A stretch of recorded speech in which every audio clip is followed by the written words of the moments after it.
Sir हमें बताइए कि कोई अगर मुलाकात करने के लिए जा रहा है, एक दिन पहले पूरी सूचना दे रहा है, जेल मैनुअल के हिसाब से कांग्रेस ही कह रही है और अजय राय साहब भी कह रहे हैं कि जेल मैनुअल के हिसाब से हमने एप्लीकेशन पहले लगा दी थी मुलाकात को लेकर के, लेकिन अगर आजम खान साहब मिलना नहीं चाहते हैं तो क्या जेल प्रशासन को लिख के देना जरूरी है कि आजम खान मिलना नहीं चाहते हैं, आप नहीं मिल सकते? क्या ये मजबूरी है जेल प्रशासन की?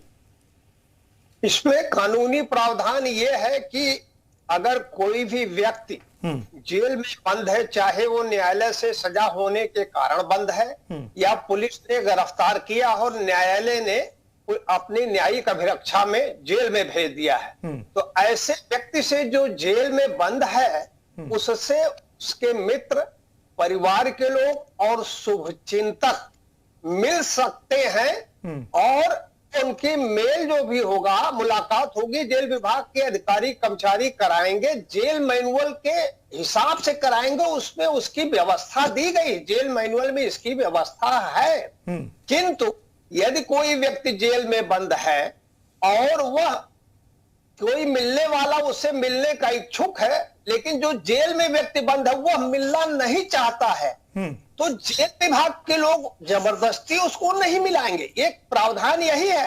भले मैं परिवार का आदमी भी अगर कोई जेल में बंद व्यक्ति से मिलना चाह रहा है और जेल में जो बंद वो नहीं मिलना चाहता, तो जेल विभाग के लोग उसे मिलाई नहीं करवाएंगे। नहीं, लेकिन मैं यही जानना चाहता हूं, प्रियंका जी जो आरोप लगा रही हैं और अजय राय साहब कह रहे थे भाई लिख के दे दीजिए, एक नोट दे दीजिए कि आजम खान साहब मुझसे मिलना नहीं चाहते हैं। क्या ये मजबूरी है? क्या ये लीगल प्रोसेस है कि एक वजह बताएगा जेल प्रशासन कि क्यों मुलाकात नहीं हो रही है? क्या ये मजबूरी है? जेल विभाग के अधिकारी अगर ये कह रहे हैं तो उनको, उनकी बात को, उनके कथन को असत्य मानने का कोई आधार नहीं है। सबसे बड़ी बात है, अधिकारियों पर अनुशासन का अंकुश होता है, जो होना भी चाहिए, उचित है ये। अब नेता लोग क्या कहते हैं उसका खंडन अधिकारी लोग सामने आकर के नहीं करते हैं, चुप रहते हैं, यही व्यवस्था है और यही उचित है। तो हर बात को लिख करके देना वो मतलब आवश्यक नहीं, उनका कहना पर्याप्त है। और जिम्मेदार अधिकारी होते हैं, जेल की व्यवस्था देखते हैं, वो गैर जिम्मेदार नहीं, जिम्मेदार अधिकारी होते हैं। जिम्मेदार अधिकारी ठीक है, लिख के देने की कोई मजबूरी नहीं है, लिख के देने की कोई मजबूरी नहीं कि आप लिखित तौर पर दें कि आजम खान आपसे मुलाकात नहीं करना चाहते हैं। सूर्यलाल कवंशी साहब, ये आपको क्या लग रहा है, ये जो मुलाकात की जो कवायद की गई, मुलाकात नहीं हुई, उसके बाद जो आरोप लगाए जा रहे हैं, ये क्या चल रहा है सब? नहीं, देखिए बिल्कुल साफ कर दिया है समाजवादी पार्टी ने, कांग्रेस को बता दिया कि ये कांग्रेस की स्टंटबाजी है और ये गंदी राजनीति है कांग्रेस की। कांग्रेस जो कर रही है वो ठीक नहीं कर रही है, समाजवादी पार्टी ने बिल्कुल स्पष्ट कर दिया है। मगर ये नहीं बता रहा है कि अखिलेश यादव जी, जो कि अभी कह रहे थे हमारे प्रवक्ता समाजवादी पार्टी के, कि समाजवादी पार्टी की ईंट है आजम खान जी, मगर अभी तक जो है समाजवादी पार्टी के राष्ट्रीय अध्यक्ष या कोई राष्ट्रीय नेतृत्व के लोग मिलने तक नहीं गए। और रही बात मिलना चाहते हैं अखिलेश जी से, या हो सकता आजम खान जी ने अखिलेश जी को ही कह दिया कि हम नहीं मिलना चाहते क्योंकि आपने हमारा साथी कब दिया है। आप तो जब हम पिछली बार इतने दिन जेल में बंद रहे तब तो आप एक बार भी मिलने के लिए नहीं आए। तो कहीं ना कहीं समाजवादी पार्टी दिखावा तो जरूर करती है। अब मुस्लिमों के इतनी हितैषी होने के नाते अब आजम खान पूरी तरीके से समझ चुके हैं कि हमारा साथ ये देने वाले नहीं है। ये सारस के पास मिलने जा सकते हैं, ये सारस के साथ जो अत्याचार हो रहा है उसके साथ खड़े हो सकते हैं, मगर हमारे लोगों के साथ जो अत्याचार हो रहा है उसके लिए समाजवादी पार्टी के राष्ट्रीय अध्यक्ष के पास बिल्कुल समय नहीं है। इसलिए हो सकता है उन्होंने किसी से भी मिलने के लिए मना कर दिया हो कि हम नहीं मिलना चाहते। इन लोगों ने सिर्फ हम लोगों का वोट लिया है, हम लोगों को हिस्सेदारी देने का काम नहीं किया, ना ही हम लोगों को बढ़ाने का काम किया, सिर्फ वोट की मशीन के तौर पर इस्तेमाल करने का काम किया। तो हो सकता है समाजवादी पार्टी के नेताओं को भी मना कर दिया गया कि नहीं भाई हम मिलना चाहते हैं, क्योंकि इन लोगों ने लूटने का काम किया है। रही बात कांग्रेस की, तो कांग्रेस में अभी देखना कि अब किस तरीके से कांग्रेस के पोस्टर 2027 के लगा दिए गए, जिनके पास उत्तर प्रदेश में 2 विधायक आज की तारीख में है और 2027 में उन्होंने साफ तौर से अखिलेश यादव को नकार दिया है। अखिलेश यादव अब मुख्यमंत्री उत्तर प्रदेश के नहीं बनेंगे, कांग्रेस का ही मुख्यमंत्री उत्तर प्रदेश में बनने वाला। तो कहीं ना कहीं आज पोस्टर वार में कितनी अच्छी तरीके से इन लोगों ने अपने आप को मुख्यमंत्री प्रधानमंत्री के रेस भी तो है, प्रधानमंत्री के रेस में भी तो अखिलेश यादव हैं, क्योंकि पोस्टर लगाया गया था। प्रधानमंत्री राहुल गांधी को कांग्रेस ने पोस्टर बताया है और अगले मुख्यमंत्री अभिषेक राय को बता दिया। तो दोनों में टसल है, दोनों पोस्ट के लिए टसल है। मैं आता हूं सुनील साहब, मैं आता हूं। हम एक बार फिर से अतीक का रुख करते हैं, उनके साथ कुछ लोग मौजूद हैं। अतीक, इस पूरे पीपली लाइव को लोग किस तौर पर देख रहे हैं? ये यहाँ पर मुलाकात होना नहीं होना, कोई मिलना चाहता है, कोई मिलने जाना चाहता है, आरोप लगा रहा है, लोग कैसे देख रहे हैं इस पूरे प्रकरण को? बिल्कुल कुंदन, लखनऊ के आम जनता है और इससे राय लेते हैं क्योंकि मुस्लिम लोग भी हैं। क्या लगता है कि आजम खान साहब से आज अजय राय जो प्रदेश अध्यक्ष है कांग्रेस के, वो मिलने गए थे, सहानुभूति के लिए गए थे, मिलना चाह रहे थे, उन्होंने मना कर दिया है। उनका ये था कि वो कांग्रेस में लाने की कोशिश कर रहे हैं, या ऐसे कई नेता जो मुस्लिम हैं उनको अब कांग्रेस बनाने की बात चल रही है, तो कैसे देखते हैं आप? मैं देखिए, आजम खान साहब समाजवादी पार्टी के नेता नहीं है। आजम खान साहब हिंदुस्तान के एक बड़े नेता हैं और एक सेकुलर चेहरा, हिंदुस्तान का एक बेहतरीन सेकुलर चेहरा है और हिंदुस्तान का एक बहुत बड़ा नाम है, एक रोल मॉडल है हिंदुस्तान के नेताओं के लिए। और हर पार्टी चाहती है कि आजम खान जैसा नेता उनके साथ खड़ा हो जाए, लेकिन आजम खान एक समाजवादी विचारधारा से आते हैं और वो उस विचारधारा के खिलाफ जाने वाले इंसान नहीं हैं। कुछ भी हो जाए उनके ऊपर तो पूरी कोशिश कर डाली भाजपा ने। इतनी ज़्यादतियाँ करने का मकसद ही यही था कि वो सपा छोड़ें और भाजपा को ज्वाइन करें, मुसलमानों को उनके साथ जोड़ें भाजपा के साथ। लेकिन क्योंकि वो समाजवादी विचारधारा के जो सच्चे लोग हैं वो किसी और विचारधारा में जा ही नहीं सकते, क्योंकि समाजवादी विचारधारा सिर्फ यही कहती है कि समाज के हर तबके को लेकर साथ में चलना ही समाजवाद है। और आजम खान साहब पे जुल्म ज़्यादती हो रही है, उसकी बुनियादी वजह ये, एक सर सैयद खड़े हुए थे हिंदुस्तान में, उन्होंने हिंदुस्तान के मुसलमानों के मुस्तकबिल के लिए एक यूनिवर्सिटी ऐसी कायम की कि आज मुसलमान अपने दम पर काफ़ी हद तक आगे पहुंच चुका है। दूसरा सर सैयद ना बनने पाए आजम खान साहब, इस बदले की राजनीति के चक्कर में उनको बर्बाद करने की पूरी कोशिश की जा रही है। क्या लगता है आपको कि कहीं ना कहीं कांग्रेस अब चाहती है कि वो कांग्रेस में आए, मगर उन्होंने मिलने से मना कर दिया है, तो राजनीति ऐसा क्यों है कि इनके जो है साथ में जोड़ के सारे मुसलमानों को जोड़ के चले, मगर वो एक मुलायम सिंह के पुराने साथी रहे हैं, इसलिए मुलायम सिंह को छोड़ना नहीं चाह रहे हैं, उनके बेटे के साथ में इस तरीके से सब चल रहा है। ये राजनीति है सब, इसके लिए क्या करेंगे? 24 चुनाव करीब है, क्या इसको देखते हुए कहना कि ऐसा हो रहा है कि अब पार्टियां चाह रही है कि मुस्लिम नेता आज मुस्लिम वोट मिल जाए, उसके बाद मुस्लिमों को लोग भूल जाते हैं, चाहे कांग्रेस सपा कोई भी हो? नहीं, हमारी सपा सरकार, सपा जो है वो कभी भी मुसलमानों को नहीं भूलती है और सपा की जो विचारधारा है वो सबको साथ में लेकर के चलने की है। इसमें आजम खान साहब भी हैं और भी सारे जितने भी लोग हैं, सबको साथ लेकर के ही चलने की विचारधारा सपा की विचारधारा है। समाजवादी पार्टी में लौटता हूं, लोग क्या सोचते हैं आजम खान के बारे में और मौजूदा पॉलिटिक्स के बारे में, ये हमारे सहयोगी अतीक बता रहे लोगों से बातचीत करने के साथ। और संजय चौधरी साहब, आपको क्या लगता है ये जो कवायद चल रही थी मुलाकात की, इसके पीछे की वजह बीजेपी किस तौर पर देखती है? जल्दी से सर बता दीजिए।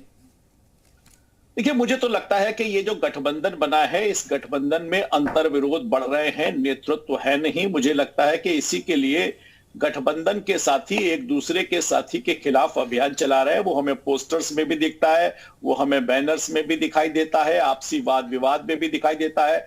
मुझे लगता है कि ये सारे के सारे लोग आपसी लड़ाई के लिए, अपने हितों के लिए निश्चित रूप से इस गठबंधन की भ्रूण हत्या करने के लिए तैयार है।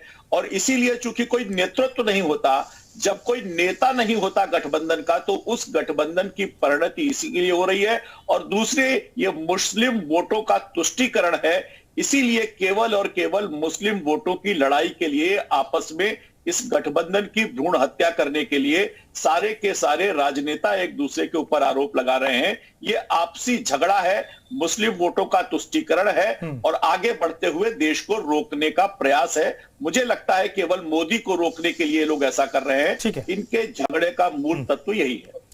प्रियंका जी, इस मुलाकात का मकसद आप समझा पाएंगे कांग्रेस के नजरिए से?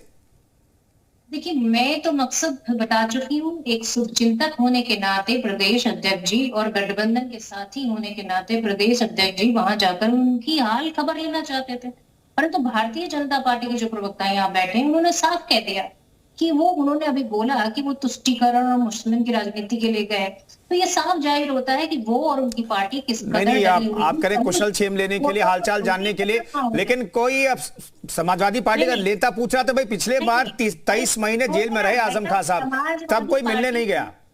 नहीं, समाजवादी पार्टी के नेता की बात नहीं है, यहाँ तो भारतीय जनता पार्टी के प्रवक्ता ने साफ साफ कह दिया। उन्होंने तो कह दिया कि तुष्टीकरण है। उनको लग रहा है, डर लग रहा है कि कहीं ऐसा ना हो कि जो है वोट उधर ना शिफ्ट हो जाए, तो ये उनका डर है। अदरवाइज अगर उन्होंने रिटर्न एप्लीकेशन दी थी तो उसी वक्त मना कर देते कि नहीं मिलना चाहते हैं।